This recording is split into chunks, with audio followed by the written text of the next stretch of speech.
আল্লাহ এই জন্য অনেক রকমের পরিকল্পনা করে রেখেছে, মানুষকে জান্নাত দেওয়ার জন্য, জাহান্নাম দেওয়ার জন্য নয়।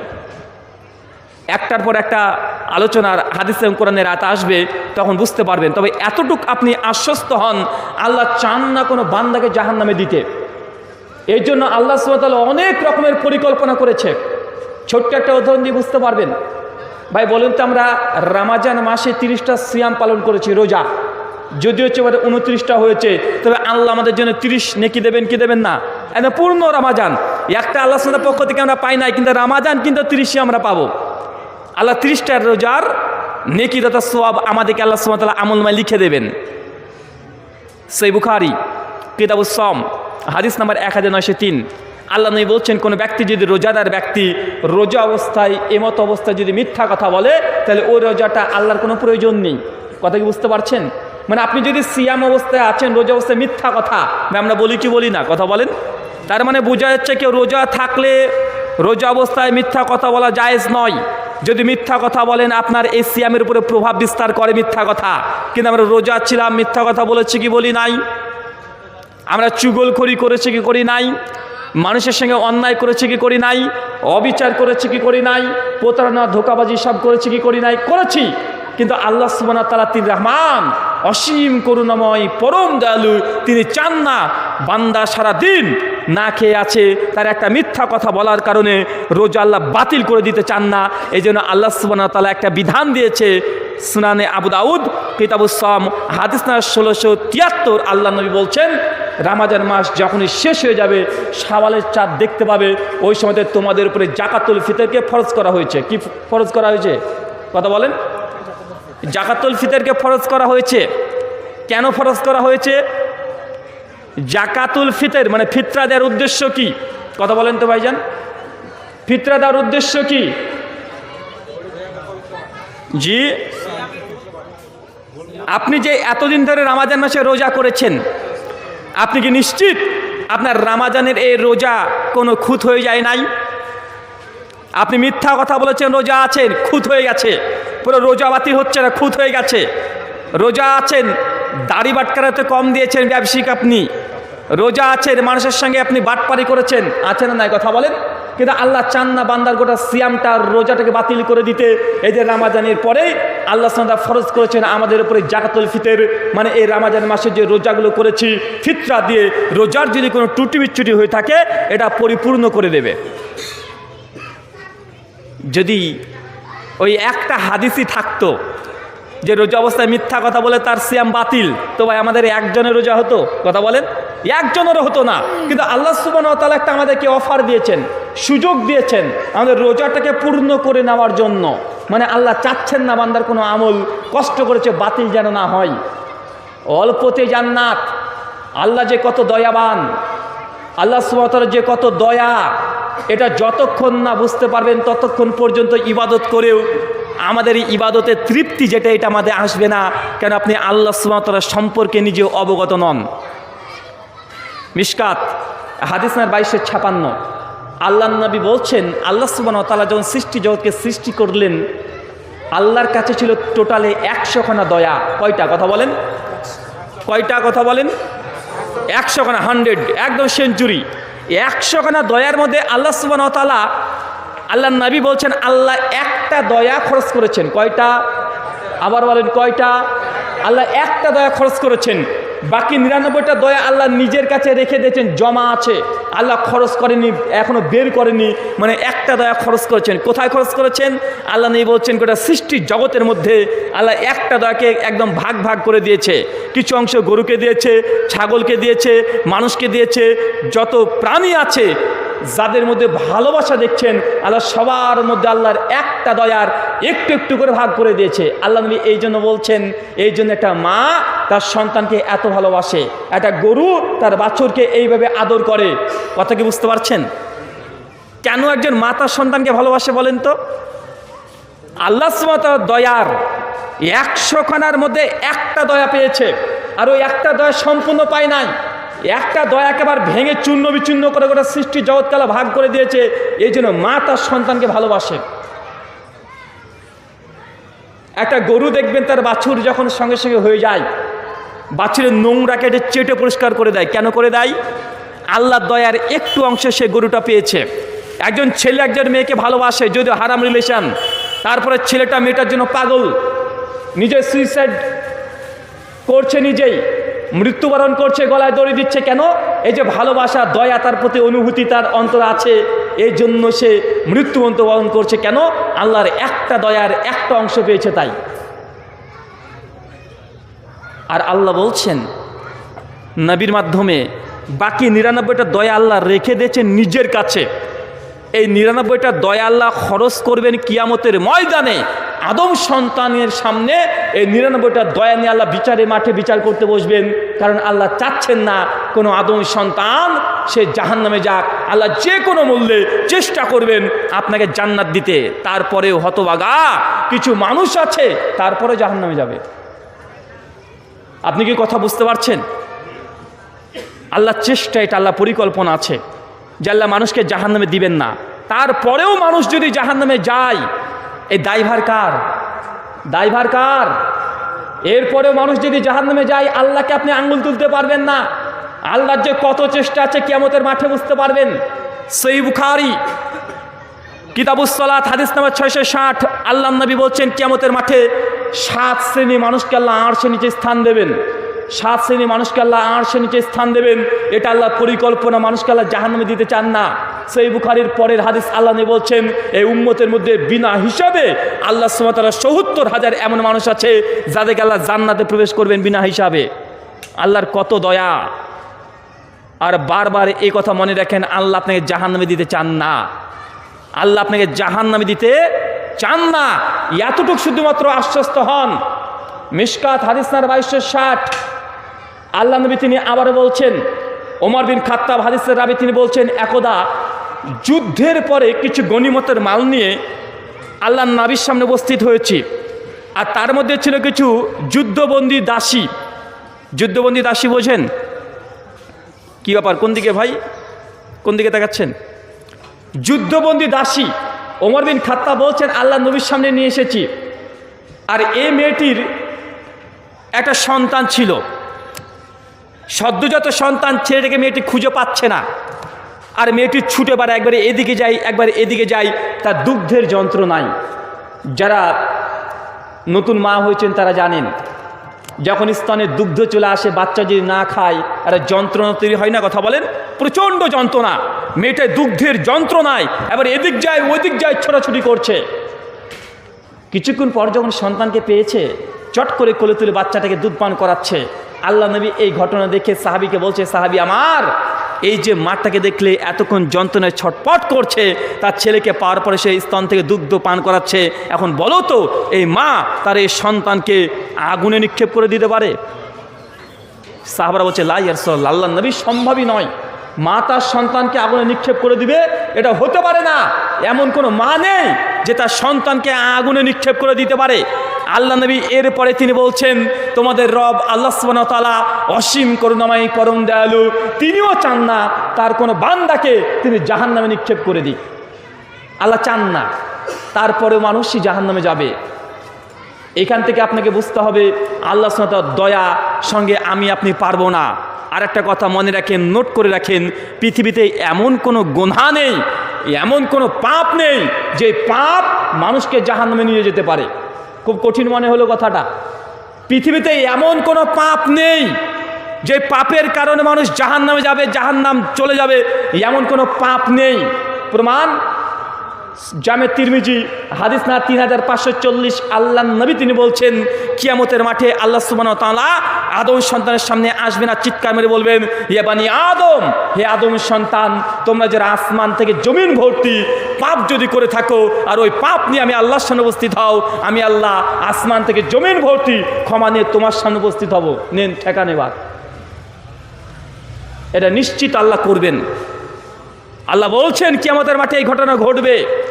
বান্দা যদি আসমান থেকে জমিন ভর্তি পাপ আর পাপ, পাপ আর পাপ, এত পাপ করেছে, আসমান মধ্যে ঠেকে গেছে আপনার পাপ, আল্লাহ গ্যারান্টি বলছে, বান্দা তুমি যদি অতগুলো পাপ নিয়ে আমার সামনে উপস্থিত হও, আমি আল্লাহ আসমান থেকে জমিন ভর্তি ক্ষমা নিয়ে তোমার সামনে উপস্থিত হব, তোমাকে ক্ষমা করে জান্নাত দেব। একটা পাপ থাকা চলবে না তার মধ্যে, সেটার নাম শিরিক। মানে শিরিক ছাড়া যদি অন্য কোনো পাপ থাকে, আল্লাহ চাইলে কিয়ামতের মাঠে আপনাকে ক্ষমা করে দেবেন। তার মানে আপনাকে আবার আমি বুঝালাম, পৃথিবীতে এমন কোনো পাপ নেই যে পাপের কারণে মানুষ জাহান্নামে যাবে, কিন্তু তারপরেও মানুষ জাহান্নামে যাবে। কেন? কারণ দুটো। কয়টা কারণ? দুটো কারণে মানুষ জাহান্নামে যাবে। এক, পাপের জন্য নয়, পাপ করেছে কিন্তু আল্লাহর কাছে ক্ষমা চায়নি, এই জন্য জাহান্নামে যাবে। কথা বুঝতে পারলেন না? পাপের জন্য আল্লাহ কাউকে জাহান্নামে দেবে না। আল্লাহর নবী বলছেন, পৃথিবীতে এমন কোনো মানুষ নেই যে আমল দিয়ে জান্নাত যায়। সাহাবারা বলছে, ইয়া রাসূলুল্লাহ আপনিও নিজের আমল দিয়ে জান্নাত যেতে পারবেন না? আল্লাহ বলছে, জি হ্যাঁ, আমিও এমন কোনো আমল করেছি, এই দরুনে আমলের অহংকার দিয়ে আমি জান্নাত যেতে পারবো না। জান্নাত যদি যেতে হয় আল্লাহর রহমত লাগবে, এ ব্যতীত পৃথিবীর কোনো মানুষ জান্নাত যেতে পারবে না। কথাকে আপনি বুঝতে পারছেন? তার মানে আপনাকে আমল করা লাগবে না এটা বলছি না, আমি এখান থেকে এটা বোঝাচ্ছি, পৃথিবীতে এমন কোনো পাপ নেই যে পাপের কারণে মানুষ জাহান্নামে যায়। জাহান্নামে যাওয়ার মূল কারণ মানুষ পাপ করেছে, ক্ষমা চায়নি। মানুষ গুনাহ করেছে, তওবা করেনি। মানুষ অন্যায় করেছে, ক্ষমা চেয়ে নেয়নি। এই জন্য মানুষ যাবে জাহান্নামে, এক। আর দুই নম্বর শিরক। যারা শিরক করেছে, এরা যদি কোটি কোটি আমল করে, 50 বার যদি হজ করে চলে আসে, 1 কোটি টাকা যদি দান করে, আর শিরক করেছে, তওবা করেনি, ক্ষমা চায়নি, এই ব্যক্তির 1 টাকাও আল্লাহ সুবহানাহু ওয়া তাআলা গ্রহণ করবেন না। তার মানে জাহান্নামে যাওয়ার কয়টা কারণ মূলত? কথা বলেন। দুটো কারণ। এক, তওবা না করা, আর দুই, শিরক করেছে। একটা ছোট্ট ঘটনা বলে বুঝতে পারবেন। সহিহ বুখারী 2260 নম্বর হাদিস, এটা ইসরায়েলি রেওয়ায়াত। সহিহ বুখারীতে সেই সনদে আল্লাহ নবী বর্ণনা করছেন যে কোনো এক সময়ে বনী ইসরায়েলের একজন ব্যক্তি টোটালে 99 জন মানুষকে হত্যা করেছিল। কয়জন? কথা বলেন। 99 জন, 99টা মানুষকে হত্যা করে একজন ইহুদি পাদ্রী র্যাবাই পণ্ডিতের কাছে গিয়ে সে আফসোস করে বলছে যে আমি 99 জন মানুষকে হত্যা করেছি, তুমি যে ঈশ্বর উপাসনা করো, তোমার রব, তোমার প্রতিপালক আমার মতো গুনাহগার বান্দাকে কি ক্ষমা করবে? সঙ্গে সঙ্গে ওই ইহুদি পণ্ডিত তাকে অর্থ স্বীকার বলছে, 99 জন মানুষকে মেরেছে আর ক্ষমা? মানে আমাদের মতো কিছু হুজুর আছে না ভাইজান, একজন যদি গোনা করে, যে সুদ খায় অথবা ঘুষ খায় বা বেপরদাভাবে তার পরিবারের মেয়েরা ছেলেরা চলে বেড়ায়, বা একটা ছেলে ছিল যুবক, মেয়েদের পেছন পেছন ছুটে বেড়াতো, ছেলেটা হঠাৎই যদি মসজিদে চলে আসে, মসজিদের মুসল্লিদের টনটিটকারি শুরু হয়ে যায়, আরে বাপ রে বাপ, দেখছি কদিন আসছিস, আছে না নাই? কথা বলেন। একটা মেয়ে কাল মাধ্যমিক দিয়েছে, আল্লাহর পক্ষ থেকে হেদায়েত পেয়েছে, মেয়েটা বোরকা নিকাব পরে বাড়ি থেকে বের হচ্ছে, বাবা হাজি বিবির বউ নাকি রে, টনটিটকারি বাড়ি না ভাইজান? আমাদের সমাজেই মানে শয়তান এই মানুষগুলোকে লেলিয়ে দিয়েছে, যে ভালো হচ্ছে তাকে টনটিটকারি মারো, ইফটিজিং করো, যেন সে নিজের ইগোর সঙ্গে যুদ্ধ করে না পেরে আবার বোরকাটাকে খুলে ফেলে। এটা শয়তানের একটা অপকৌশল। তো ওই এক হুজুরের কাছে গেছে ইহুদি পণ্ডিত, সে অট্টহাসি করেছে, 99 জন মানুষকে তুমি মেরে দিয়েছে বা জান্নাত যাবে। যখন অট্টহাসি করেছে, ও বলছে তোমার যখন কোনো ক্ষমা নেই, সঙ্গে সঙ্গে ওই ব্যক্তি, হত্যাকারী ব্যক্তি তাকে বলছে, তুই বেঁচে থেকে কি করবি, তুইও শেষ যা। এক কবে ওর গর্দন উড়ে নিয়ে চলে গেছে, একদম সেঞ্চুরি করেছে, একদম 100 পূর্ণ করে দিয়েছে। 100টা পূর্ণ করে আবার চলতে শুরু করেছে, ভিতরে কিন্তু অনুশোচনা আছে তার। সে চাচ্ছে এমন কোনো কি দুনিয়াতে রব আছে যে রব তাকে ক্ষমা করে দিতে পারেন? তিনি হাঁটতে হাঁটতে গিয়ে দেখছেন আর একজন আলেম বুজুর্গ ব্যক্তি বসে আছে, তাকে গিয়ে বলছে, আমি এই মুহূর্তেই 100 জন মানুষকে হত্যা করেছি, বলুন তো আপনি যে রবের উপাসনা করেন, আপনার রব কি আমাকে ক্ষমা করতে পারেন? তিনি কি আমাকে ক্ষমা করবেন? সঙ্গে সঙ্গে সেই পণ্ডিত, সেই আলেম তাকে আশ্বস্ত করে বলছে, তোমার রব গাফুর রহিম, তিনি ক্ষমা করতে পছন্দ করেন, অবশ্যই তোমার ক্ষমা আছে। তবে এক কাজ করবে, তুমি যে গ্রামে বসবাস করতে, ওই গ্রামে আর থাকবে না, বরং ওই যে গ্রাম দেখা যায়, ওই গ্রাম গ্রামে তুমি চলে যাও, ওখানে গিয়ে কিছু মানুষ আছে তাদের সঙ্গে তুমি সম্পৃক্ততা বন্ধন করে বেলো, ইনশাল্লাহ আল্লাহ তোমাকে ক্ষমা করবে। এই ব্যক্তি এখনো তওবা করেনি, তওবা করার জন্য পরিকল্পনা করেছে। কথা কি বুঝতে পারছেন? এখনও তওবা করেনি, অন্তর থেকে অনুশোচনা হয়েছে, মুখ দিয়ে এখন তওবা করেনি। যখন এই কথা বলেছে, বান্দা হাঁটতে হাঁটতে চলে আসছে।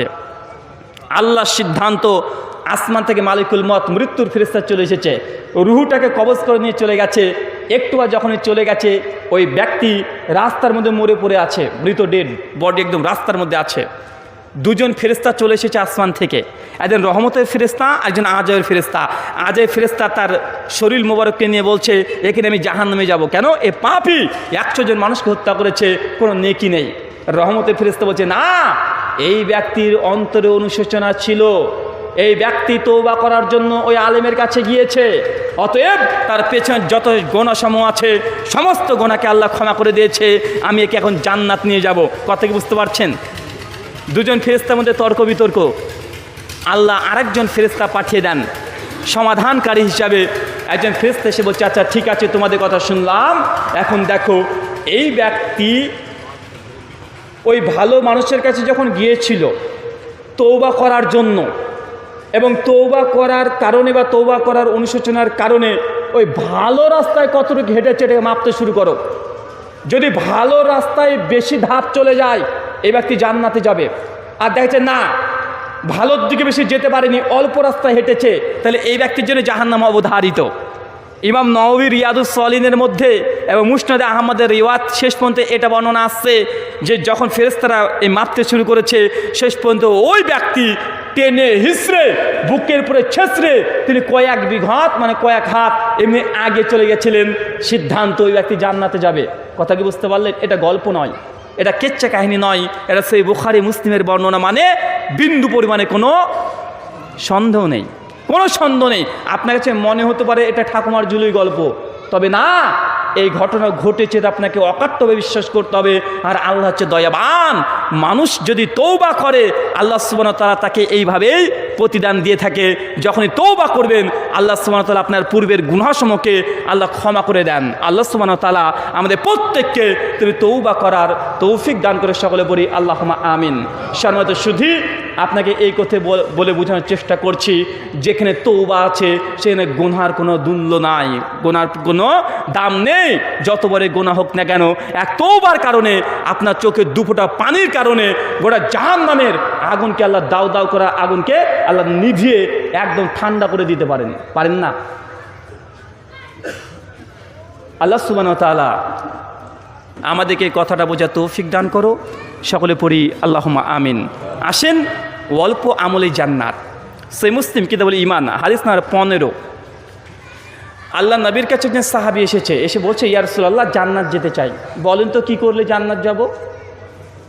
অত শত বুঝি না, সাধারণ মানুষ ধরেন আমি আপনি, যেমন পড়াশোনারও আমাদের টাইম নেই, দিন আনি দিন খাই, সারাদিন আমরা পরিশ্রম করি।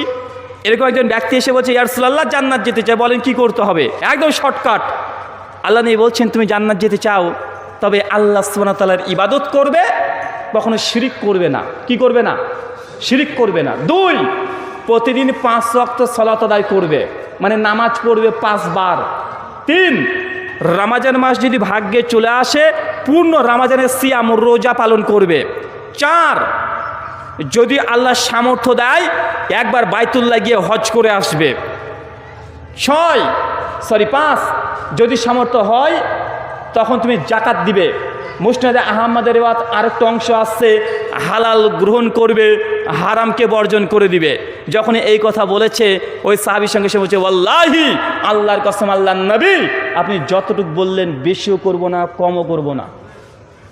কথাটা ভালো করে লক্ষ্য করেন, সাহাবী কি বলছেন? যে আল্লাহর কসম, আল্লাহর নবী, আপনি যা বললেন এর বেশিও করব না, কমও করব না। এই কথা বলে ওই সাহাবী চলতে শুরু করেছে, নিজের পথ দেখতে শুরু করেছে। আল্লাহ নবী কথার উপরে এত খুশি হয়েছে, বাকি সাহাবীকে ডেকে বলছে, বাকি সাহাবী, আমার জান্নাতি ব্যক্তি দেখতে চাও? দুনিয়াতে জান্নাতি ব্যক্তি? স্যার বলছে, ইয়া রাসূলুল্লাহ, কে জান্নাতে যাবে একটু আমাদেরকে দেখান। ওই যে ব্যক্তি চলে গেল, যে কথা বলেছে ওই কথা পরে আমল করতে পারলে ওই ব্যক্তি জান্নাতে যাবে। ভাই, আমলটা কি বেশি না অল্প? অল্পতেই জান্নাত। ওই হাদিস কি আজকের দিনেও কার্যকরে আছে না বাতিল হয়ে গেছে? আজকের দিনেও কোনো বান্দা যদি আল্লাহর ইবাদত করে, শিরিক না করে, প্রতিদিন 5 ওয়াক্ত সালাত আদায় করে, রামাজানে সিয়াম পালন করে, সামর্থ্য থাকলে জাকাত দেয়, সামর্থ্য থাকলে হজ করে, হালাল গ্রহণ করবে, হারাম জীবনের যত কিছু আছে সব বর্জন করে দিবে, এই ব্যক্তির জন্য জান্নাত খুব সহজ। এটা হচ্ছে অল্পতে জান্নাত। আসেন, আল্লাহর ইবাদত করতে হবে, শিরিক করা যাবে না। এখন শিরিক এটা আপনাকে বুঝতে হবে। আহলুল হাদিস সমাজে আমি বিশ্বাস করি শিরিক সম্পর্কে তারা সচেতন আছে না নাই? আছে। তারপরে কিছু কিছু শিরিক আমরা করে ফেলি, নচেত ভালো লাগে না। বিশেষ করে যারা ব্যবসায়ী সম্প্রদায় তারা বেশি করে। কয়েকটা ছোট ছোট শিরকের কথা বলি যেগুলো আপনি শিরিক মনে করেন না। দোকান কার কার আছে একটু হাত তোলেন তো। দোকান ব্যবসায়ী আপনারা মাশাআল্লাহ অনেকজনই আছেন। তো সকালবেলায় দেখবেন দোকানদার দোকান খুলছে, সুন্দর করে ঝাড় দিচ্ছে, একটা বোতল নিয়েছে হাতে, আর দোকানের চারিপাশে পানি ছিঁড়েছে ভক্তি ভরে, আছে না নাই? ক্যাশ বাক্সটাকে খুব সুন্দর করে ধৌত করছে। পানি যদি দোকানে ছিটিয়ে দেন কোনো সমস্যা নেই, ভালো কাজ, ধুলো উড়বে, এই জন্য পানি ছিটিয়ে দেন, ভালো কাজ, কোনো সমস্যা নেই। কিন্তু অন্তরের মধ্যে যদি এই জিনিস একবার বিগড়িয়ে উঠে, আপনাকে শয়তান এসে বলে যে পানি ছিটালে বেচা কেনা বেশি হবে, কাস্টমার বেশি আসবে, এই পানির মধ্যে এমন কিছু ক্ষমতা আছে যেটা আপনি মনে করছেন না, কিন্তু অন্তর বলছে পানি ছিটিয়েছে মানে বেচা কিনা একটু বেশি হবে, একটা হলেও কাস্টমার বেশি আসবে। এরকম যদি অন্তর, যদি আপনার অন্তর বলে, জেনে রাখবেন এই পানি ছিটানোটা শিরিক হয়ে যাবে। কথা বুঝতে পারলেন না? রিজিকের মালিক কে? পানি নাকি? কথা বলেন তো। আপনি পানি ছিটিয়ে মনে করছেন যে আপনার বেচা কিনা বাড়বে, এটাও শিরিক, আছে না নাই? কথা বলেন। পানিতে তো হলো না, একটু বা 3টে ধূপকাঠি নিয়েছে বা 5টা ধূপকাঠি নিয়েছে, নেওয়ার পরে একবার দোকানের এই মাথায় যায়, একবার ওই মাথায় যায়, আর সুন্দর করে বড় ধরনের একটা দেখবেন কাবা শরীফের ছবি আছে, একটা পায়রার ছবি আছে, মুখে একটা পত্র আছে, চিঠি আছে, বা এরকম ছবি পাওয়া যায় কি যায় না? অথবা একটা ঘোড়া আছে, ঘোড়ার গায়ে যেন কি একটা চাদর দিয়ে আরবিতে লেখা আছে, ভাই পাওয়া যায় কি জানে? কথা বলেন। আর ওই ধূপকাঠি নিয়ে মুসলমান একদম ভক্তি ভরে এইভাবে বারবার ভক্তি করছে, আর মনে মনে বলছে আজকে আমার বেচা কেনা বেশি হবে। ভাই এমন আকীদা বিশ্বাস আছে না নাই? জি। যদি এটা করেন এটাও শিরিক। আপনাকে শয়তান কিভাবে শিরিক করাচ্ছে আপনি জানেন না। মুসলমান কাবাকে পুজো করে না, মুসলমান কাবার কাছে ইবাদত করে না। কাবা এটা আমাদের কিবলা, কিন্তু আপনি কাবাকে, ছবিকে ভক্তি করছেন, শ্রদ্ধা করছেন। এটা ইসলাম আপনাকে শিক্ষা দেয় নাই। আর শয়তান কীভাবে প্রবেশ করেছে দেখবেন। মূর্তি পূজা জায়েজ না জায়েজ? হিন্দুরা গরুকে মা বলে, গরু পুজো করে, মুসলমানরা আমরা বলি রে এটা পাগল রে, এরা কিছুই জানে না রে, গরুর পুজো করে এরা। কিন্তু শয়তান যে আপনাকে যে প্রাণীর পুজো করে নিচ্ছে, ওই যে পাখিটা আছে, ওই যে পায়রা, মুখে আল্লাহু আর মুহাম্মদ লেখা আছে দোকানে, আপনি ধূপকাঠি দিয়ে এইভাবে বারবার ঘোরাচ্ছেন, তো আপনি পাখিটার পুজো করছেন না? কথা বলেন। ওই যে একটা ঘোড়ার ছবি আছে, আজমির শরীফ থেকে মানুষ নিয়ে আসে, একটা ঘোড়ার ছবি আছে, চাদর দেওয়া আছে, আছে না নাই? কথা বলেন। আপনি ওখানে তো ভক্তি শ্রদ্ধা করছেন। ওই যে শয়তান আল্লাহ বলছে, আল্লাহ তোমার আদম সন্তানের আমি রগে রগে থাকবো, শিরায় শিরায় থাকবো, তারা ইবাদত করতে থাকবে, তারা সিরাতে মুস্তাকিম সোজা পথে থাকবে, এদের শেষ জায়গা থেকে আমি একদম বাঁকিয়ে দেবো। দেখুন বাঁকিয়ে দিয়েছে। মানুষ মনে করছেন এটা শিরিক। আর রাজ্জাক আল্লাহ সুবহানাহু ওয়া তাআলা হচ্ছে রিজিক দাতা। ধূপকাঠিতে আপনার 5 আনা পয়সা বেশি বৃদ্ধি করতে পারে না। ধূপকাঠি প্রথাটা কোথা থেকে এসেছে জানা আছে? ধূপকাঠি কি থেকে তৈরি হয়? গোবর থেকে। হিন্দু দাদারা তাদের আকীদা, তাদের বিশ্বাস, গরু তাদের মা, এবং তারা বিশেষ করে গরুর 5টা উপাদান, দুধ এবং সঙ্গে সঙ্গে গোবর, গোমূত্র, এগুলোকে তারা পবিত্র এবং খাঁটি মনে করে। আর তার জন্য ধূপকাঠি তারা তৈরি করে। সকালবেলাতে শুধু দোকানপাটে বা শুভ কোন লক্ষ্যে যত ধূপকাঠি জ্বালায়, কেন? ওটা গোবরের তৈরি, কারণ মা তাহলে চলে আসবে, এই জন্য লক্ষ্মী মা আসবে, এই জন্য এই কাজটা করে। আপনি তো মুসলমানের বাচ্চা, আপনি কেন ধূপকাঠি জ্বালাচ্ছেন? এবার বলেন, কথা বলেন। গোবরের সঙ্গে আপনার সম্পর্ক কি? জি, গোবরের সঙ্গে সম্পর্ক কি? প্রত্যেকটা জিনিসের সঙ্গে একটা করে শিরিক লুকিয়ে আছে, এবং এর একটা ইতিহাস আছে, একটা ব্যাকগ্রাউন্ড আছে। এটা ব্যবসায়িক সম্প্রদায়, তারা এইভাবে মুসলমান হওয়ার পরে শিরিক করছে। চলেন, কার কার গাড়ি ঘোড়া আছে একটু হাত তোলেন তো। গাড়ি ঘোড়া মাশাআল্লাহ 30 লক্ষ টাকা দিয়ে ট্রাক কিনেছে, মানে লরি কিনেছে। কেনা পরে পরের দিন বাড়ি পেছন পেছন খুঁজে বেড়াচ্ছে, একটু একটা ছেঁড়া জুতো নিয়ে চলে এসেছে, লরির সামনে দুটো পিছনে দুটো রেখে দিয়েছে। ভাইজান কেন? আর মৌলভী সাহেব বলবেন না, এটা ঝুলিয়ে রেখেছি, অ্যাক্সিডেন্ট হবে না, নজর লাগবে না। দেখেছেন ছেঁড়া জুতোর ক্ষমতা কত বড় ক্ষমতা, নজর নাকি লাগবে না এই ছেঁড়া জুতোতে, আর আপনার গাড়ির অ্যাক্সিডেন্ট যেন নাকি হবে না। বিশ্বকর্মা পুজো বুঝেন? জি, বিশ্বকর্মা পুজোর দিনে গাড়িকে ধৌত করি আমরা, আছি না নাই? গাড়িকে সুন্দরভাবে সাজাই, সেই দিন গাড়ি আমরা চালাই না, আছে না নাই? আরে ভাই, বিশ্বকর্মা তো হিন্দুদের দেবতা, তাদের ঠাকুর, আপনি তো মুসলমান, আপনার সঙ্গে বিশ্বকর্মার সম্পর্ক কি? কথা বুঝতে পারলেন না? গাড়িওয়ালা দেখবেন একবার যদি হ্যান্ডেলে পা লেগে যায়, মানে ওই যে হ্যান্ডেলে অথবা সামনেকার চাকা যদি সকালে পা দিয়ে দেয়, ড্রাইভারের মাথায় কাজ করছে, আজকের দিনটাই খারাপ যাবে, গাড়ি মনে অ্যাক্সিডেন্ট করবে, আছে না নাই? কথা বলেন। হিন্দু দাদারা তারা গাড়িকেও ভক্তি করে, শ্রদ্ধা করে, এই জন্য কারণ এইসব গাড়ি ঘোড়া লোহা লাগ করে দেবতার নাম কি? বিশ্বকর্মা। এখন গাড়ির হ্যান্ডেলে যদি পা লেগে যায়, তাই তারা মনে করে তাদের দেবতার অপমান হলো, এই জন্য তারা অনুশোচনা করে। তা আপনি তো মুসলমান, আপনার সঙ্গে বিশ্বকর্মার সম্পর্ক বুঝলাম না। কোথা থেকে কোথায় কি ঢুকেছে দেখেছেন? মা তার সন্তানকে ছোট থেকে শিরক শেখায়, এবং শিরক না করলে মা জোর করে। কিভাবে? পড়তে বসেছে ছেলে, কোনো রকম বই একটু পা লেগে গেছে, মা বলছে প্রণাম কর, প্রণাম কর, প্রণাম কর, আছে না নাই? কথা বলেন, আছে না ভাইজান? মাকে জিজ্ঞেস, আম্মা কেন আমি প্রণাম করবো? মা কেন? মা 14 গোষ্ঠীও বলতে পারবো না কেন প্রণাম করতে হয়। এর মূল কারণ হচ্ছে বিদ্যার দেবীর নাম হচ্ছে সরস্বতী। হিন্দু দাদারা মনে করে বিদ্যার দেবীর নাম কি? কথা বলেন, সরস্বতী। যদি বিদ্যাতে পা লেগে যায়, এখানে মা সরস্বতীর অপমান হয়, এই জন্য প্রণাম করে তারা ভক্তি করে এটা কাফারা আদায় করছে। তো বিদ্যার দেবী সরস্বতী হিন্দুদের বিশ্বাস, আপনি তো মুসলমান। শয়তান আপনাকে বলে নাই, চ্যালেঞ্জ করেছে, একদম রন্ধে রন্ধে প্রবেশ করে রক্তে রক্তে ঘুরে বেড়াবে, কোথায় শিরিক করিয়ে নিবে আপনি নিজেও বুঝতে পারবেন না। প্রত্যেকটা জায়গাতে একদম মানুষের বিশ্বাসের সঙ্গে শিরিক লিখে আছে, মানে শিরিক একদম মানুষ করতেই আছে। কিছু সময় মানুষ কথাতে শিরিক করে, যেমন আপনি একজন কথা বলছেন, কথা শুনে অবাক হয়ে গেলেন, বলছে আরে বাপরে এমন ভাব করছিস মনে হচ্ছে মহাভারত অশুদ্ধ হয়ে গেল, আছে না নাই? এই প্রবাদ বলা হয় কি হয় না? মহাভারত অশুদ্ধ হয়ে গেল, বলে কি বলে না? কথা বলেন, আপনাদের এলাকা আছে? এমন ভাব করছিস যে মহাভারত অশুদ্ধ হয়ে গেল, মানে মহাভারত অশুদ্ধ হয়ে গেল কথার অর্থ হচ্ছে এটা, মানে আপনি বিশ্বাস করছেন মহাভারত শুদ্ধ ছিল, শুদ্ধ না হলে অশুদ্ধ হলো কিভাবে? তো মহাভারতে শুদ্ধ আর অশুদ্ধ, আমরা তো মনে করি গোটাটাই অশুদ্ধ, কিন্তু একজন মুসলমান যখন বলছেন এই প্রবাদ, এটা ইসলামী প্রবাদ নয়, বরং এই প্রবাদের সঙ্গেও শিরিক মিশ্রণ আছে। কথা কি বুঝতে পারছেন? চলেন মায়েদের দিকে একটু ঘুরে আসি, তারা কেমন কেমন শিরিক করে। ওদের বিভিন্ন ডিজাইনের শিরিক আছে, একদম কত রকমের। যাবেন 2 দিন বাদ দিয়ে বলবেন যে খালা মসজিদ হবে, তো 4খানা বাঁশ লাগবে, রবিবারে চলে গেছেন, খানা দেবে, খবরদার রবিবারে বাঁশ কাটতে নাই, আছে না নাই? কথা বলেন, রবিবারে বাঁশ কাটতে নেই। জিজ্ঞাসা করেন কেন বাঁশ কাটতে নেই, 14 গোষ্ঠী কেউই বলতে পারবে না, এমনি এমনি চলছে। এর মূল জায়গা হচ্ছে বাইবেলের মধ্যে লেখা আছে, ইহুদিদের ধর্মগ্রন্থ old testament book of Leviticus 18 অধ্যায় 6 নম্বর ভার্সে বলা হচ্ছে, ঈশ্বর 6 দিনে আসমান জমিন সৃষ্টি করলেন, আর রবিবার দিন সানডে তিনি বিশ্রামে গেলেন। ইহুদিদের জন্য রবিবার কোনো কাজ করা নিষিদ্ধ, হারাম, কোনো কাজ করা যাবে না, কোনো কিছু তারা করে না। দিন ছুটির দিন সাবাত বলা হয়, ছুটির দিন, বিশ্রামের দিন, এই জন্য রবিবারের জন্য কোনো কাজ করে না। আর এখান থেকে তাদের একটা ট্র্যাডিশন আমাদের মুসলিমদের মধ্যে প্রবেশ করে গেছে, ঢুকে গেছে কিভাবে, যে রবিবারে আমরা বাঁশ কাটতে পারবো না।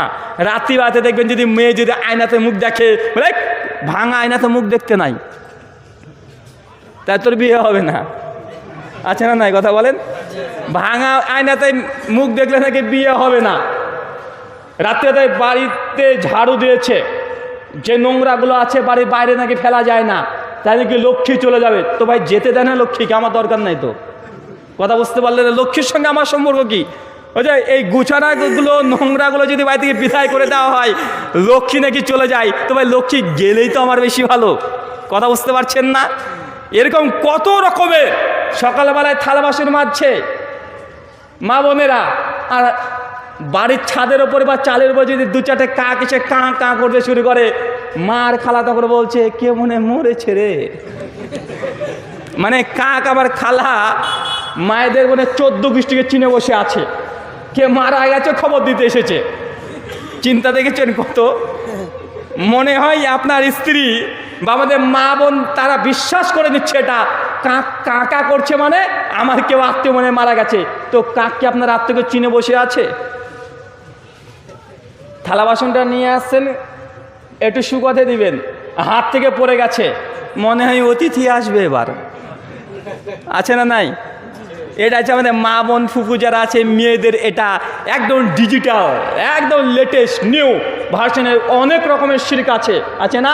এবং প্রত্যেকটা এটা কঠিন এবং কঠোরভাবে তারা বিশ্বাস করে। এখনই বাচ্চা হোক, দেখবেন দাদি যারা আছে, নানি যারা আছে, সামনে সামনে এই নতুন বউ, তোরা এখন নতুন বাচ্চা হয়েছে, এক কাজ করে বাচ্চা হয়েছে, তুই ফুয়াতি, এখন দেখবেন আপনাকে একটা দিশলাইয়ের খাপ দিয়ে দিবে, আর সঙ্গে সাথে লোহান দিয়ে দেয়। কেন? এটা থাকলে নাকি জিন আসবে না। আছে না নাই? অনেক জায়গাতে আছে, এখনো অনেক জায়গাতে মুসলমানরা করছে। আপনাকে এই জন্যই বলেছি, জান্নাত যা খুব সহজ, তার মধ্যে একটা আল্লাহর ইবাদত করতে হবে, শিরিক করা যাবে না। শিরিকের কোয়ালিটি 3 ধরনের শিরিক হয়। 1, কিছু বলে শিরিক হয়। 2, কিছু করে শিরিক হয়। 3, কিছু না করে শিরিক হয়, মানে কিছু করছেন না, এটাও শিরিক আছে। কেমন? 2-1টা উদাহরণ দিই। কিছু বলে শিরিক মানে ওই যে বলেন মহাভারতকে অশুদ্ধ হয়ে যাবে, এটা শিরকি বাক্য বলা যাবে না। আপনাকে বলছে তুই তো চোর রে, তুই চুরি করেছিস, আমার বাড়ি থেকে টাকা চুরি করেছিস। সহজে আপনি বলছেন মায়েরই চুরি করিনি, বাপের কি চুরি করিনি, মসজিদে উঠে কসম করে বলছি আমি চুরি করিনি। আছে না নাই? কথা বলেন। আমি ক্যাশ বাক্সতে হাত দিয়ে বলছি চুরি করিনি, মানে ক্যাশ বাক্সতে হাত দিয়েছি কেন? টাকা। আর এই যে কথা পড়ছে যে মানি যে সেকেন্ড গড, টাকাই হচ্ছে দ্বিতীয় স্রষ্টা বা ভগবান, ভাই বলা হয় না? আল্লাহ নবী বলছেন সুনান তিরমিজি হাদিস না 1524, মানে হলাফা গৈরিল্লাহ ফাকাদ আশরাকা, যে ব্যক্তি আল্লাহ ব্যতীত কোনো কারণ আমি কসম কাটলো, ফাকাদ আশরাকা, এই ব্যক্তি শিরিক করলো। আপনি যদি মায়ের গায়ে হাত দিয়ে কসম কাটেন তবুও শিরিক হবে। যদি বাবার গায়ে হাত দিয়ে কসম কাটেন শিরিক হবে। নিজের চোখ ছেয়ে যদি কসম কাটেন এটাও শিরিক। মসজিদে উঠে যদি কসম কাটেন এটাও শিরিক। কোরআন মাথায় নিয়ে কসম কাটলে এটাও শিরিক। মানে হলাফা গৈরিল্লাহ ফাকাদ আশরাকা, যে ব্যক্তি আল্লাহ ব্যতীত অন্য কারণে কসম কাটবে সেটা পরিষ্কার শিরিক। যদি কসম কাটতে হয়, কার কসম কাটতে হবে? কথা বলেন। শুধুমাত্র আল্লাহ ব্যতীত অন্য কারণে কসম কাটা জায়েজ নয়। যদি আপনি কসম কাটেন সঙ্গে সঙ্গে আপনাকে কালেমা একবার পড়ে নেবেন। কালেমা না পড়লে আপনার ইমানের একটা অংশ ভাঙন শুরু হয়ে গেছে, এটা আপনার ইমান ভঙ্গের একটা কারণ। আল্লাহ ব্যতীত কারো নামে কসম কাটা এটা বড় ধরনের শিরক। কারণ আপনি কসম যদি কাটেন 1 নাম্বার নিজের ক্রিয়েটর স্রষ্টার নামে কসম কাটতে হয়, অন্য কারো নামে কসম কাটা যাবে না। এটা কিছু বলে শিরিক হলো। কিছু করে শিরিক মানে ওই যে মাজারে যাবেন, চাদর দেবেন। আপনাদের সাগরদিঘি লাইনে তো অনেকগুলো রাস্তাতে একদম মাজার আছে না নাই? ওই মাজারে কে যে শুয়ে আছে এলাকার লোক কেউই জানে না, কেউ জানে না কে শুয়ে আছে। কিন্তু মানুষ ওখানে 2-4টে লাল পর্দা ঝুলে দিয়েছে, একটা সবুজ একটা চাদর দিয়ে দিয়েছে, আর মানুষ টাকা দিয়ে চলে যায়। মানুষ মনে করছে কে আছে, কে জানে কে আছে, কুত্তা না বিড়াল পড়ে আছে, কেউ জানে না ইতিহাস কে আছে। মাঝে মধ্যে রাস্তাতে হঠাৎ করে দেখি যে এখানে মাজার ছিল না, নতুন করে মাজার গজিয়েছে, মানে বাবা গজিয়েছে। কত রকমের। আমি এই জন্য গত বছরে বাংলাদেশে গিয়ে বলেছিলাম যে আমরা ভারতবর্ষের, বিশেষ করে ভারতবর্ষে যেটার বেশি বেশি উপাসনা হয় সেটা মায়েদের উপাসনা। লক্ষ্মী মা, কালী মা, সরস্বতী মা, ভগবতী মা, জগদ্ধাত্রী মা, মনসা মা, মার মা হিন্দু দাদাদের দেখবেন তাদের সব মা বেশিরভাগ। আর আমরা মুসলমানের কি আছে? মা নাই, বাপ আছে। সব পীর বাবা তেলোর, যেখানে দেখবেন কত রকমের পীর, পীরের ডিজাইনই আলাদা এক একটা পীরের। আমাদের ভারতবর্ষে অন্তত পীর একটু কম আছে। বাংলাদেশে তো 1992 সালের গণনা অনুসারে প্রায় 1,68,000 পীর। মানুষ আছে 17 কোটি, মুসলমান 15 কোটি, পীর আছে প্রায় 1,67,000,000। মানে এখন যদি হিসাব করতে যাই 2 লক্ষ পীরই আছে। আমি গিয়েছিলাম বাংলাদেশে সিলেটে শাহজালাল আর শাহপরানের মাজার ভিজিট করতে। তা আমি কোনোদিন যেতে অভ্যস্ত না, ওখানে প্রোগ্রাম ছিল, আমি ড্রাইভারকে বললাম চলো ওখানে একটু ঘুরে আসি। তো গিয়েছি। এখন শাহজালাল আর শাহপরান এই দুইজন বিজ্ঞ আলেমে দিন, এরা কোনো পাপি বান্দা না, এরা আসলে ভালো মানুষ ছিল। তারা বাংলাদেশের বুকে অনেক ইসলাম প্রচার করেছে, তাদের নাম ভাঙিয়ে এখন ব্যবসা চলছে। তা আমি যখন মাজার যখন জিয়ারত করে আসছি, কবর জিয়ারত করে আসছি, তো যখন জিয়ারত করতে গিয়েছি যে আমি এই ঘুরে আসতে যাচ্ছি, আর আমাকে ওখানকার 2-3টে খাদে, এই খবরদার এই কোথা থেকে ওহাবি এলো রে। আমি বুঝতে নি কেন রে বাবা, কি হলো? আমি তো খুব ভালোভাবে গিয়েছি। দিয়ে তখন বলছে তুই পেছন দিকে মুখ করলে কেন? বাবার কবর পেছনে আছে, তোমার পেছনের দিকে মানে আমাকে তখন এইভাবে পেছনে করে হাঁটতে হচ্ছে এইভাবে। আমি অবাক। একটু দেখছি একটা বড় পুকুর আছে, অনেক মানুষ গোল করে এসে খাবার দিচ্ছে। ব্যাপার কি হলো, এখানে কি হচ্ছে? বলছে এখানে অনেকগুলো মাছ আছে, এখানে মাছগুলোকে খাবার খাওয়াবে আর নিয়াত করবে, যা নিয়াত করবে তাই পেয়ে যাবে। আল্লাহি, আল্লাহর কসম, এখনো চলছে বাংলাদেশে। এরা হচ্ছে মাছ পূজারি। হিন্দু দাদারা গরু পূজা করলে, গরু উপাসনা করলে বলি এরা মূর্খ করে গরু পূজা করে। আরে বেটা, তুই তো মাছ পূজা করিস। আমি তার জন্য বলি মুসলমান কিছু কিছু যা শিরিক করে, এর চেয়ে হিন্দুদের শিরিকটা অন্ততপক্ষে ভালো। দুটোই শিরিক, দুটোই দুটোই নাপাক, কোনোটাই ভালো না। তারপরে মন্দের মধ্যে ভালো তাদেরটাই। কেন বলেন তো? মুসলমানরা দরগা পুজো করে আর হিন্দুরা করে দুর্গা পুজো, আছে না নাই? দুর্গার তো একটা সুন্দর রূপ আছে, দেখতেও সুন্দর, মেয়ে মেয়ে ভাব, 8-10টা হাত আছে, সুন্দর করে পোশাক পরিয়ে দেয়। আর কবরে যে শুয়ে আছে কি কিছু দেখা যায় না, সিমেন্টে বালিতে পুঁতে রেখে দিয়েছে। মুসলমান ওর কাছে গিয়ে চাচ্ছে। দুর্গা তো দাঁড়িয়েছে বাইরে দেখা যায়, তো বাবা তো ভেতরে, তারপরেও মুসলমান ওর কাছে চলে যায়, আছে না নাই? আছে। এবং এটা মুসলিম সমাজে ব্যাপক হারে আছে। যখনই বলবেন এটা শিরক, সঙ্গে সঙ্গে দেখবেন মারামারি করার জন্য প্রস্তুতি নিয়ে নেয়, আছে না নাই? আছে। আল্লাহ সুবহানাহু ওয়া তাআলা তুমি এই কথাগুলো বোঝার তৌফিক দান করে সকলে পড়ি আল্লাহুম্মা আমিন। সম্মানিত সুধী, আপনাকে আমি এই কথা বললাম, আল্লাহর ইবাদত করতে হবে, শিরিক করা যাবে না। কিছু করে শিরিক মানে কবর সংলগ্ন মাজার কেন্দ্রিক যা হয় তার 95% শিরিক। শুধু কবর জিয়ারত করতে যেতে পারেন, তো জিয়ারত করবেন, যে ঘুমিয়ে আছে মরে পড়ে আছে তার জন্য দোয়া করবেন, ওর কাছ থেকে কিছু চাইতে পারবেন না, বরং ও বেটা কি হালাতে আছে আল্লাহু আলাম, আল্লাহ ভালো জানে। ওকে গিয়ে বলেন আল্লাহ আমার পীর সাহেবকে ক্ষমা করে দাও। কথা বুঝতে পারলেন না? পীরের ক্ষমার জন্য দোয়া করতে হয়, পীরের কাছে কিছু পাওয়া যায় না। মুসলমান এতটুকু বুঝলে না?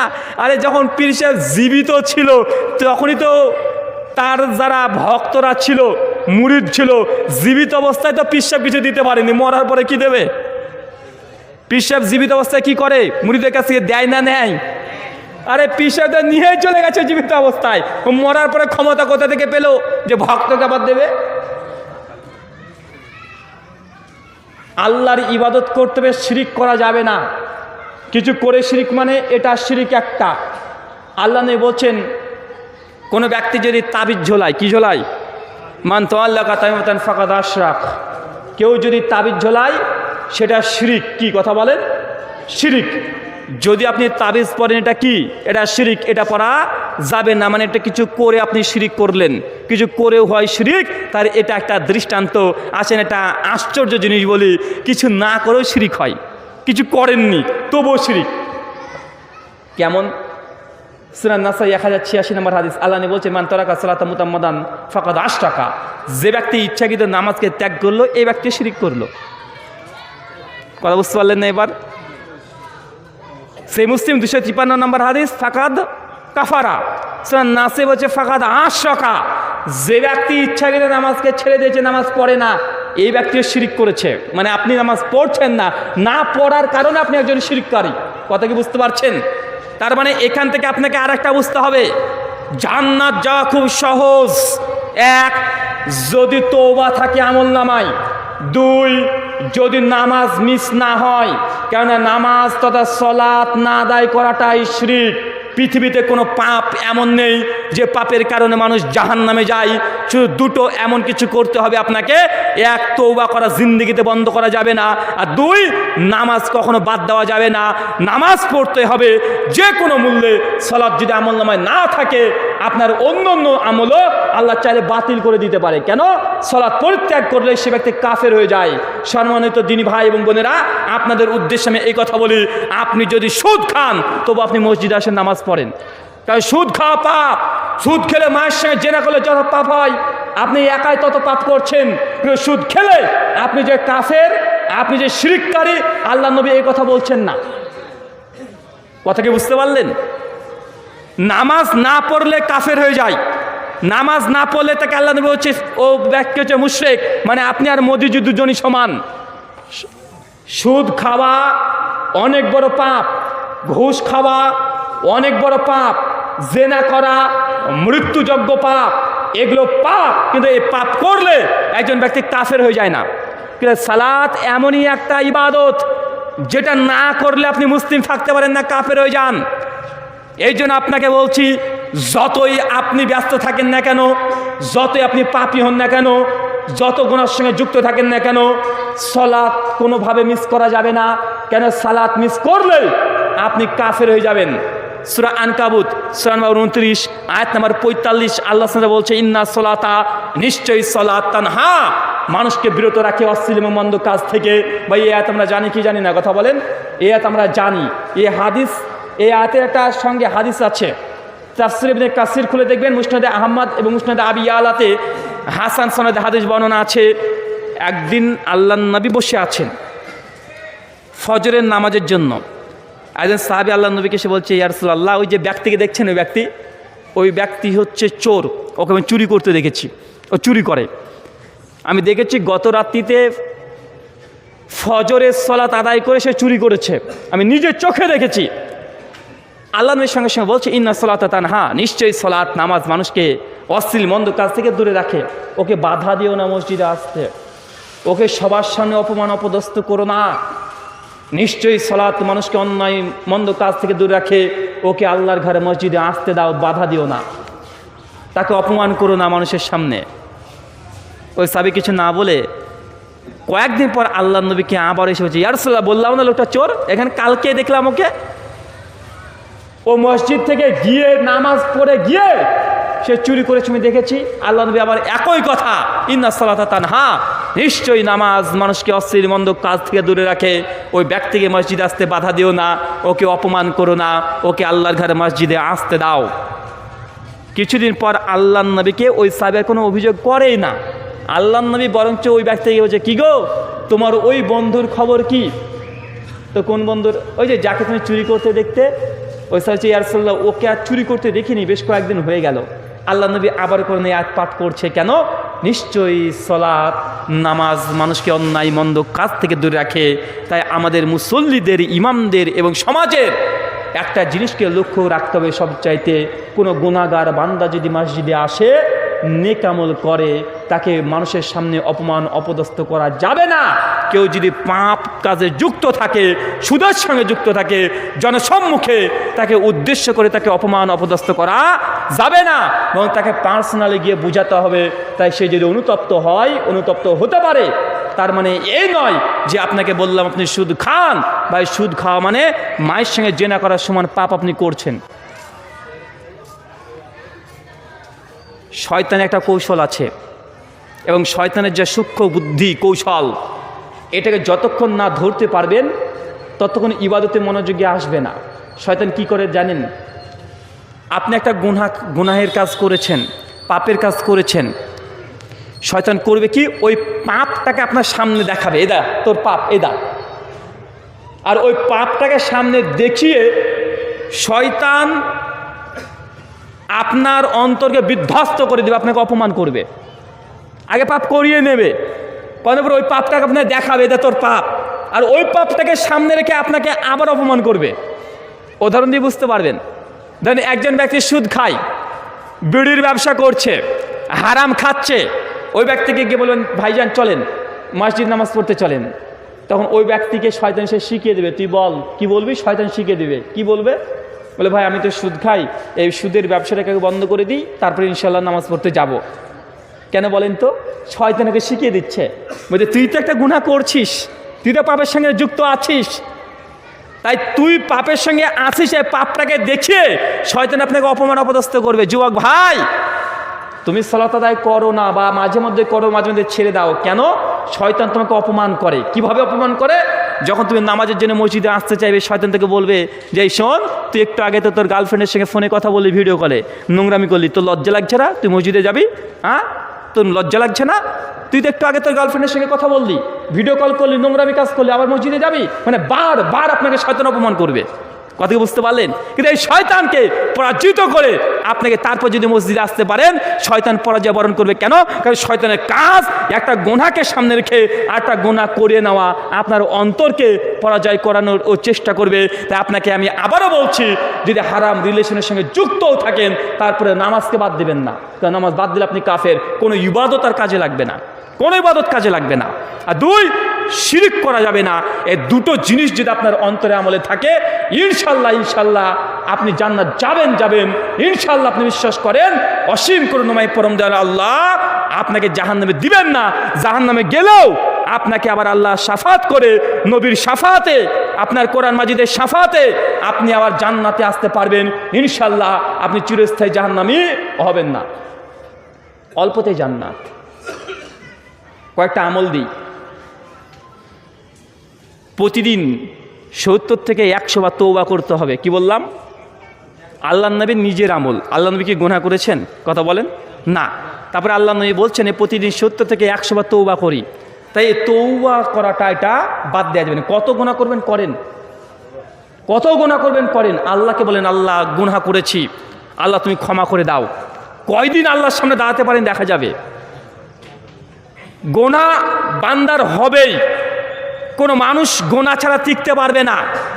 কারণ আল্লাহ নবী তিনি বলছেন, কুল্লু বানি আদম খাত্তাউন, প্রত্যেক আদম সন্তান তারা ভুলকারী, তারা ভুল করবে। ভুল ব্যতীত কোনো মানুষ গুনাহ ব্যতীত থাকতে পারে না। আল্লাহ নবী বলছেন, প্রত্যেক আদম সন্তানের আমল নামাতে একটা গুনাহ অবশ্যই থাকবে। যত বড় আল্লামা হোক না কেন, যত বড় মসজিদের ইমাম হোক না কেন, একটা গুনাহ প্রত্যেক ব্যক্তির আমল নামাতে থাকবে। সে গুনার নাম জিনা তথা জেনা, ব্যভিচারের। কিসের কথা বলেন? আপনি যত বড় আমাকে বুজুর্গ মনে করেন, যত বড় আল্লাহর ওলি মনে করেন, আমার আমল নামা তো জেনার গুনাহ আছে, এটা বিশ্বাস করতে আল্লাহ নবী বলছে। যত বড় বুজুর্গ হোক, ওর আমল নামাতে জেনার গুনাহ নিঃসন্দেহে আছে, থাকবে। এটা আল্লাহ নবী বলছেন। গুনাহ ছাড়া কেউ মুক্ত থাকতে পারবে না। জেনার মতো গুনাহ আল্লাহ তারপরে ব্যাখ্যা করে বলছেন, জেনার অনেকগুলো ক্যাটাগরি আছে। তার মধ্যে একটা জেনা হচ্ছে অন্তরের জেনা, আছে না নাই? নাফসের জেনা, চোখের জেনা আছে না নাই? হাতের জেনা আছে না নাই? এই জেনা থেকে কেউ প্রতিরোধ করতে পারবে না নিজেকে। আর এখন আধুনিক যুগ, জেনা করা খুবই সহজ। আপনি বক্তৃতা শুনছেন, শেখ আব্দুর রাজ্জাক বিন ইউসুফ বাংলাদেশের তুখোড় বক্তা, এমনভাবে কথা বলে যে দিক দিয়ে যায় ছিঁড়ে ছুটে চলে যাচ্ছে, একদম পাঁচির টাচের ভেঙে চলে যায়। মানে এমন কঠিন কঠিন বাক্য, এমন কঠিন কঠিন কথা ব্যবহার করে, একদম চিৎকার মেরে পর্দার ওয়াজ করছে। কা পুরুষের বাচ্চা, কা পুরুষ, ওটা আপনার মেয়ে, এটা হিন্দুর মেয়ে নয়। এখন হচ্ছে ওটা আপনার মেয়ে, এটা হিন্দুর মেয়ে নয়। যখন এই কথা বলছে মানে পর্দার ওয়াজ করছে, আপনার মেয়ে উলঙ্গ হয়ে চলবে, মানে এই কথা বলতে বলতে মোবাইলের সামনে একটা ইয়ার চলে এসেছে, ক্যাটরিনা কাইফ, ও একটা গাড়ি বিক্রি করে চলে গেল। আছে না নাই? কথা বলেন। মানে পর্দার ওয়াজ করছিল, কঠিনভাবে বলছে উলঙ্গ মেয়ে যদি চলে রাস্তা দিয়ে 5 শ্রেণীর মানুষকে জাহান্নামে নিয়ে চলে যায়। এই কথা বলতে বলতে একটা ন্যাংটা মেয়ে চলেছে আপনার সামনে, টুকটাক করে ডান্স দিয়ে নাচ করে বিরাট কলগেট বিক্রি করে চলে যাচ্ছে। এখন এই গুনাহ থেকে কে নিরাপদে আছে? কথা বলেন, কে নিরাপদে আছে? রাস্তা দিয়ে হাঁটছেন হুজুর মানুষ, কতক্ষণ রাস্তা মাটির দিকে তাকিয়ে থাকবো? কতক্ষণ? একটু সামনে তাকালে তো জেনা আমাকে করতে হবে না, আমাকে জেনা করিয়ে নিবে। বাঁচে না নাই? কথা বলেন। এই জেনার গুনাহ প্রত্যেক ব্যক্তি থেকে গুনাহ কন্টিনিউয়াসলি হচ্ছে, তার জন্য তওবাকে বন্ধ করা যাবে না। কথা বুঝতে পারছেন? তওবাকে বন্ধ করা যাবে না। 70 থেকে 100 বার তওবা করতে হবে। সহিহ বুখারী কিতাবুত তাহাজ্জুদ হাদিস নাম্বার 1145, আল্লাহ সুবহানাহু ওয়া তাআলা প্রতিদিন শেষ আসমানে রাতে 3 ভাগের 1 ভাগে শেষ আসমানে তিনি নেমে চলে আসেন। আর আল্লাহ চিৎকার মেরে বান্দাকে ডাকতে, কে আছে যে আমার কাছে আমাকে ডাকবে, আমি তার ডাকে সাড়া দেব। কে আমার কাছে চাইবে, যা চাইবে আমি আল্লাহ তাই দিয়ে দেবো। কে আমার কাছে ক্ষমা চাইবে, আমি আল্লাহ ক্ষমা করব। আল্লাহ প্রতিদিন ক্ষমা করার জন্য দায়িত্ব করে তিনি শেষ আসমানে নেমে আসে। কিন্তু ক্ষমা চাই কে? আমরা এমন আল্লাহর ইবাদত করি যিনি ক্ষমা করার জন্য দায়িত্ব নিয়ে তিনি প্রতিদিন আসমানের শেষ আসমানে চলে আসেন। আল্লাহ বলেন, কে বান্দা আছে যারা দিনে গুনাহ করেছে, আমি আল্লাহ রাতে যদি ওই গুনাহগার বান্দা আমার কাছে ক্ষমা চাই, আমি আল্লাহ ক্ষমা করে দেব। যে রাত্রিতে গুনাহ করেছে গভীর অন্ধকারে, সে যদি দিনে ক্ষমা চাই, আমি আল্লাহ ক্ষমা করে দেব। আল্লাহ বলছেন যে আপনি ক্ষমা চান, আল্লাহ ক্ষমা করবেন, কিন্তু আমরা ক্ষমা চাচ্ছি না। আল্লাহ কত বড় দয়াবান। আল্লাহ বলছেন, কোনো বান্দা যদি একটা গুনাহ করে ফেলেছে, অলরেডি করে ফেলেছে, ফেরেশতারা গুনাহ লিখতে যে আল্লাহ বলে স্টপ, লিখতে হবে না, 6 ঘন্টা রাখো। 24 ঘন্টার মধ্যে এক অংশ আল্লাহ লিখতে নিষেধ করে। যদি বান্দা আমার ক্ষমা চেয়ে নেয়, তাহলে এই গুনাহটা আল্লাহ লিখবে না। 6 ঘন্টা পার হয়ে যাবে, বান্দা নামে একটা গুনাহ আল্লাহর সঙ্গে সঙ্গে লিখে ফেলে, মানে ফেরেশতারা লিখে ফেলে। মানে আল্লাহ সুযোগ দেয় যে বান্দা গুনাহ করেছে, মানে আপনি চাচ্ছেন না গান শুনবেন, নামাজ পড়েন ঠিক আছে, কিন্তু গানও শুনে ফেলছেন, আছে না নাই? গানও শুনে ফেলছেন, এই যে গুনাহ করে ফেলেছেন, সঙ্গে সঙ্গে গান শোনা হয়ে গেছে, তৌবা করেন, ইস্তিগফার পাঠ করেন, সঙ্গে কানের মধ্যে হেডফোন দিয়ে সূরা রহমান চালিয়ে দেন, সূরা ইখলাস চালিয়ে দেন, সূরা নাস চালিয়ে দেন। গুনাহ হয়ে গেলেই সঙ্গে সঙ্গে একটা নেক আমল করে ফেলেন। কথা বুঝতে পারছেন কি আপনি? মানে আপনাকে আমি বাস্তবতা বোঝাচ্ছি, গুনাহ ছাড়া কোনো মানুষ থাকতে পারবে না। গুনাহ করবেন, কিন্তু গুনাহ করে গুনাহ পুরো টিকে থাকা যাবে না। কি বললাম? কথা বলেন। গুনার পুরো টিকে থাকা যাবে না, একদম সঙ্গে সঙ্গে তওবা করতে হবে, সঙ্গে সঙ্গে একটা নেক আমল করে ফেলতে হবে। গান শুনেছেন, আল্লাহ ভুল করে ফেলেছি, আল্লাহ ক্ষমা করে দাও, সঙ্গে কানে আপনি 10 মিনিট এখন কোরআন শুনেন, কোরআনের অডিও তেলাওয়াত শুনতে শুরু করে দেন। ভাইজান আমার বুঝতে পারছেন? সঙ্গে সঙ্গে এই কাজটা করতে হবে। আল্লাহ সুবহানাহু ওয়া তাআলা তুমি আমাদের এই ছোটো ছোটো ইবাদতগুলো করা তৌফিক দান করো। সকলে বলি আল্লাহুম্মা আমিন। সুনান কুবরা লিন নাসাই হাদিস নাম্বার 16103। আল্লাহ নবী বলছেন, কোনো ব্যক্তি যদি প্রতিদিন 100 বার সুবহান আল্লাহ বলে, কি বলতে হবে? সুবহান আল্লাহ কতবার? 100 বার। আল্লাহ নবী বলছেন, এই ব্যক্তির আমলনামাতে কিয়ামতের মাঠে ইসমাইল আলাইহিস সালামের বংশের 100 জন দাস আজাদ করলে যত নেকি, তার আমলনামা আল্লাহ তত নেকি লিখে দেবেন। অল্পতেই জান্নাত। ভাই সুবহান আল্লাহ খুব কঠিন এই শব্দটা বলা। চাচা বয়স তো 60 বছর হয়ে গেছে, এখন আত্মীয় মুখস্থ করতে পারেননি, কোনোতে না জেলা আপনার মুখস্থ নাই, বড় বড় সূরা দোয়া কিছুই আপনি জানেন না, কিন্তু সুবহান আল্লাহ এটা তো জানেন। আজ থেকে আর মিস করা যাবে না, 100 বার যে কোনো একটা টাইম বের করে নেন, এই সুবহান আল্লাহ দিয়ে জান্নাত যেতে হবে ইনশাআল্লাহ। এই সুবহান আল্লাহ, এই জিকিরটা বন্ধ করা যাবে না। 100 বার কন্টিনিউয়াসলি প্রতিদিন 100 বার বলতে যদি বলতে পারেন, 100টা দাস আজাদ করলে যত নেকি তত নেকি আপনি পেয়ে যাবেন। আল্লাহ নবী এরপরে বলছেন, কেউ যদি প্রতিদিন 100 বার আল্লাহু আকবার এই জিকিরটা করে, এই ব্যক্তির আমলনামায় 100 খানা উট কুরবানি করলে যত নেকি, তার আমলনামায় তত নেকি লিখে দেওয়া হবে। কথা বুঝতে পারলেন না? কতবার? কি বলতে হবে? কি পাবেন?